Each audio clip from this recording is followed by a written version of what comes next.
amigos parantosku Mahadamangos, kembali lagi di Gayakin Movie, dimana video kali ini akan membawakan kelanjutan alur cerita dari serial Donghua Hitori no Shita The Outcast season yang keempat. Dan video ini berisi semua episode terbarunya yang udah keluar ya guys. Dan buat yang belum pernah nonton part-part sebelumnya, linknya kita taruh di deskripsi atau bisa cek di playlist. Oke, tanpa banyak basa-basi lagi, kita langsung aja. Tapi sebelum mulai, harap cek dulu kuota kalian. Kalau sekarat bisa numpang wifi tetangga. Bruh.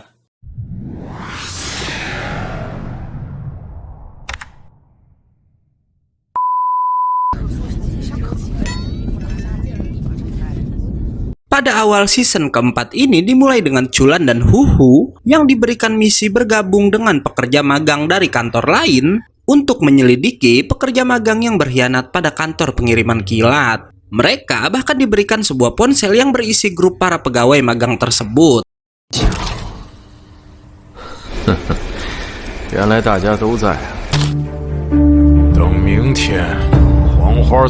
Keduanya pun tiba di kota yang udah disepakati dan menginap di sebuah hotel. Chulan lalu mengecek grup para pekerja magang di mana semua anggota grup itu nggak saling berbincang satu sama lain.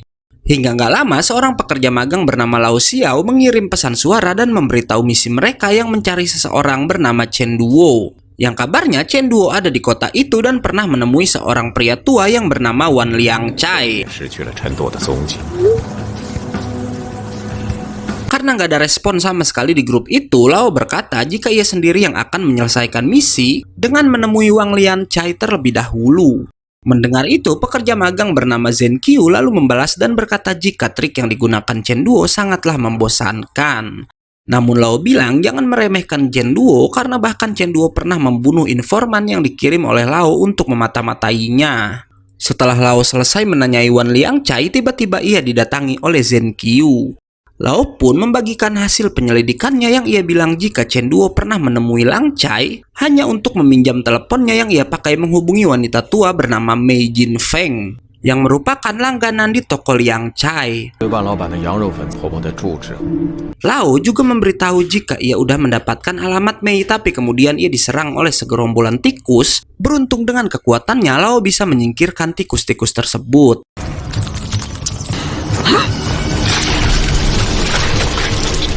Sin lalu berpindah ke rumah nenek Mei, di mana saat itu ia didatangi seorang kakek bernama Xia Liu Qing yang menyatakan cintanya pada si nenek. Namun nenek Mei kemudian marah dan keduanya pun bertengkar di luar rumah.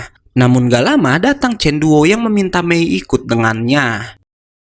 Mei yang menolak karena mencurigai maksud Chen Duo lalu mengeluarkan kekuatannya dan bersiap menyerang gadis itu. Namun Liu Qing mencegah Mei dan akhirnya ialah yang melawan Chen Duo. Chen Duo lalu menciptakan banyak ular yang Liu Qing bilang ular itu adalah parasit karena ternyata sang gadis adalah orang yang menguasai teknik parasit guys. Namun gadis itu lalu berkata jika ia bukanlah seorang master parasit. Bersamaan dengan itu, Lao dan Zhen Qiu sedang menuju ke rumah Mei, namun keduanya lalu diserang oleh beberapa orang.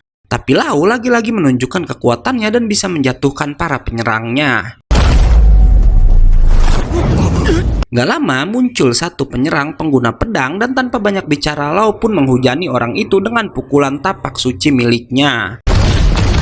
Namun orang tersebut bisa bertahan dan malah bisa menyerang balik. Zhen Qiu lalu berkata jika ia yang akan melawan orang bertopeng tersebut dan anehnya Zhen Qiu malah memeluknya. Tapi dari pelukan itu Zhen Qiu tahu lawannya itu bisa bertahan dari serangan Lao karena memakai artefak pelindung. Hingga setelahnya ia pun berhasil menjatuhkan orang tersebut. Namun saat Zhen Qiu akan menghabisinya, datang pekerja magang lain bernama Lao Meng yang mencegah Zhen Qiu untuk melakukan hal tersebut. Lao Meng pun lalu meminta Lao menangkap Chen Duo hidup-hidup. Awalnya Lao keberatan dan menanyakan apa alasan Lao Meng menginginkan hal itu. Lao Meng lalu menceritakan masa lalu Chen Duo di mana katanya gadis itu berasal dari sebuah organisasi bernama Asosiasi Peri Obat, di mana organisasi kejam itu memasukkan racun parasit pada tubuh banyak bayi hingga saat mereka tumbuh memaksa semua anak itu harus mempelajari teknik parasit untuk bertahan hidup.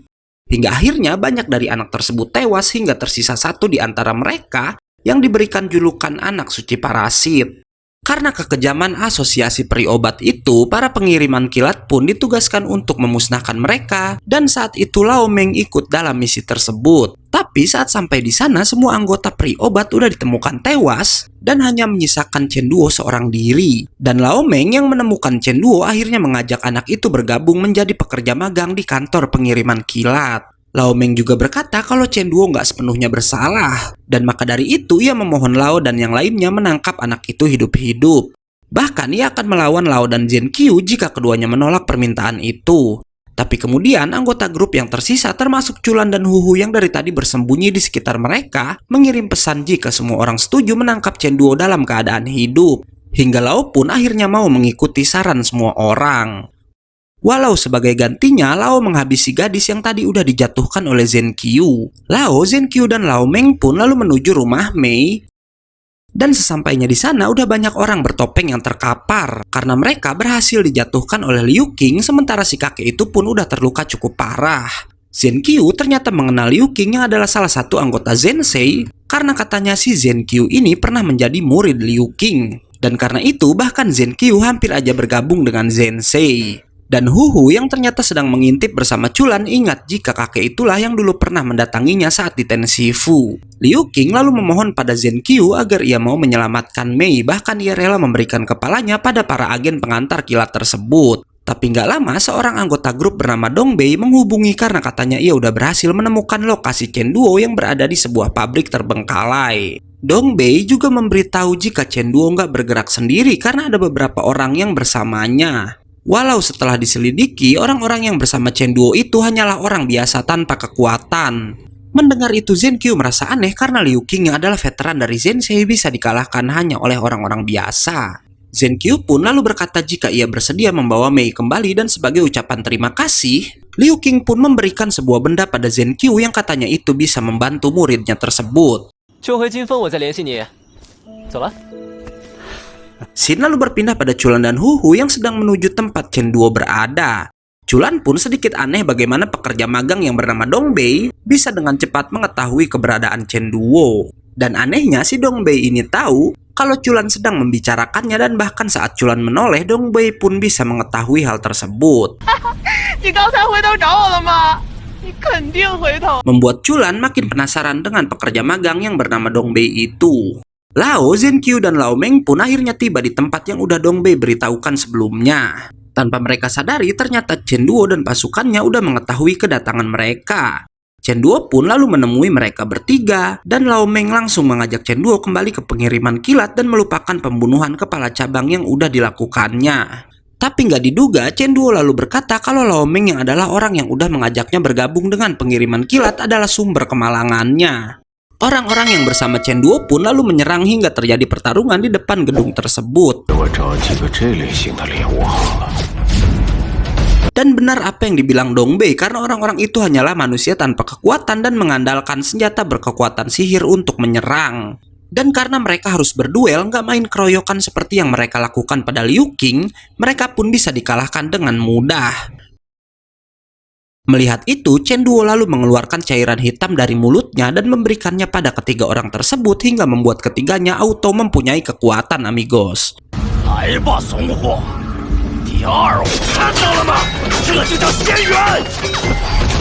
Sementara Chen Duo berusaha melarikan diri menggunakan sebuah mobil.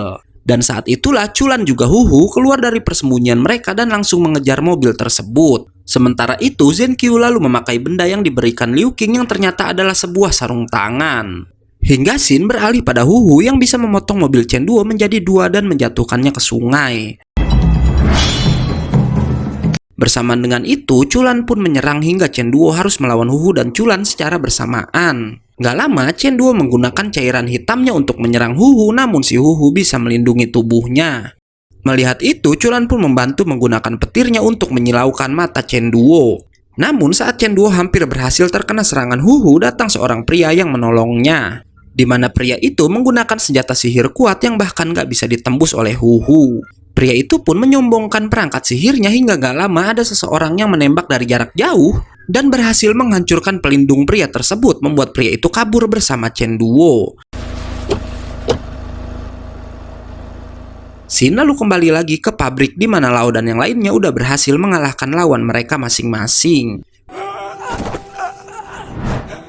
Dan setelahnya, Chulan dan Huhu berkumpul dengan mereka semua di mana Zenkyu berkata jika lawan mereka mempunyai seorang master penyuling yang adalah sebutan bagi orang yang bisa membuat perangkat sihir. Keesokan harinya, saat mereka sedang makan bersama, Dongbei pun akhirnya menampakkan diri. Di mana ia ternyata adalah seorang pria bernama Hei Guan-er, dan ia jugalah yang udah menolong Chulan dan Huhu dengan menghancurkan pelindung pria berambut putih yang kabur bersama Chen Duo. Gak lama mereka semua mendapat telepon dari kantor masing-masing di mana katanya kantor pusat yang membawa semua anak buah Chen Duo ke markas dan menginterogasi mereka akhirnya mengetahui jika orang-orang itu berasal dari sebuah sekte sesat bernama Shinji. Scene lalu berpindah ke desa Biu di mana sekarang Sokatsusei tinggal di sana bersama Mas Xian Hong. Yang ternyata Xian Hong ini adalah pemimpin dari sekte Shinji tersebut. Dan yang mengejutkan, Oya yang di ending season 3 kemarin melarang Sokatsusei untuk ikut ke desa Bayu, ternyata ada di sana juga karena ia mengkhawatirkan Sei. Saat keduanya berbincang, Mas Xian Hong mengenalkan seorang pria bernama Liu Dang di mana ia meminta Oya latih tanding melawan pria tersebut. Oya nggak mau melayani permintaan itu, tapi Liu Dang malah menyerangnya hingga Oya melawan balik dan hampir membuat Liu Dang membentur batu. Beruntung Sei berhasil menyelamatkan pria itu. Oya lalu bertanya kenapa Mas Xian Hong menyuruhnya melawan Liu Dang tanpa memberitahu jika Liu Dang itu hanya seorang manusia tanpa kekuatan. Dan Mas Xian Hong bilang jika si Liu Dang yang ternyata juga baru datang ke desa itu penasaran dengan manusia yang memiliki kekuatan. Mas Xian Hong pun mengajak Sei, Oya, dan Liu Dang ke sebuah tempat di mana di sana tersimpan sebuah tungku besar.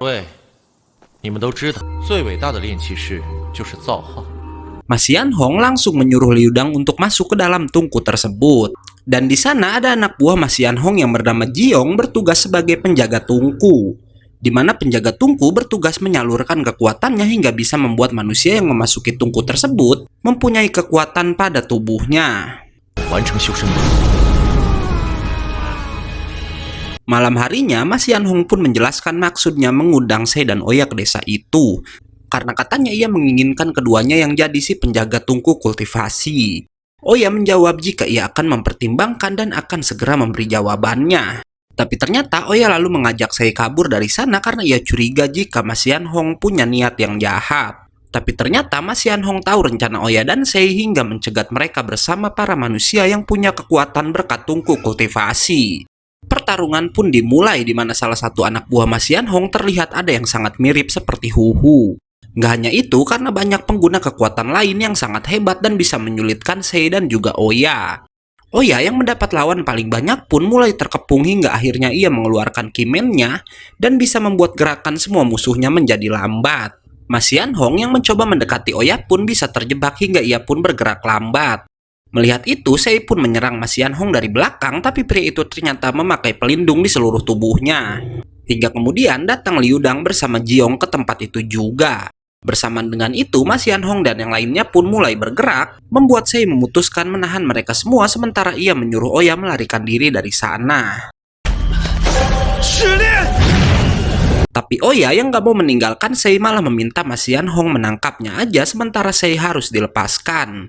Dan gak diduga Mas Xian Hong malah berkata jika Sei dan Oya udah menang karena ia cuma mengetes karakter keduanya. Di mana pengorbanan mereka satu sama lain katanya udah membuat Mas Xian Hong terharu. Dan sebenarnya Mas Xian Hong yang tahu jika keduanya dari awal emang cuma terpaksa datang ke desa Bayu, berkata jika ia nggak suka memaksa orang lain dan membiarkan Sei juga Oya untuk pergi dari tempat itu. Oya pun mengajak Sei pergi tapi ternyata Sei lebih memilih untuk tinggal di sana. Sementara Mas Xian Hong lalu ditemui Chen Duo yang memberikan sebuah bola kecil di mana dalam bola itu terdapat tubuh nenek Mei. Pagi harinya, Oya ternyata kembali menemui Mas Xian Hong dan mengajaknya berbincang di dalam hutan. Tanpa basa-basi, Oya bilang apapun yang sedang Mas Xian Hong rencanakan sekarang, Oya mohon agar Mas Xian Hong menghentikannya. Yang ternyata malam tadi Oya menggunakan teknik membaca masa depan, dan kali ini ia melihat masa depan apa yang akan diakibatkan oleh Mas Xian Hong yang di sini belum diberitahu dengan jelas apa yang Oya lihat sebenarnya. Tapi setelah mengetahui masa depan itu, Oya sampai mengancam akan menghabisi Mas Xian Hong jika masih meneruskan rencananya. Namun saat keduanya akan bertarung, anak buah Mas Yan Hong melapor jika ada beberapa orang yang datang ke desa mereka, yang ternyata adalah para pekerja paruh waktu yang diminta untuk datang ke sekte Shinji. Mas Yan Hong pun langsung menemui mereka semua, di mana Chulan dan teman-temannya beralasan jika mereka ingin bergabung dalam sekte Shinji. Tapi Mas Yan Hong yang udah menyelidiki Chulan, bahkan tahu ia bekerja di pengantaran kilat, bertanya apa sebenarnya tujuan Chulan ke desa Bayu. Dan Chulan pun langsung menjawab jika mereka menginginkan Chen Duo.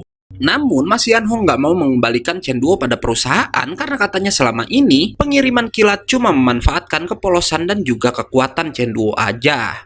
Chulan pun lalu menjawab jika Mas Yan Hong diminta untuk berpikir beberapa hari, dan dengan itu maka para pekerja paruh waktu pun akan tinggal di desa Bayu.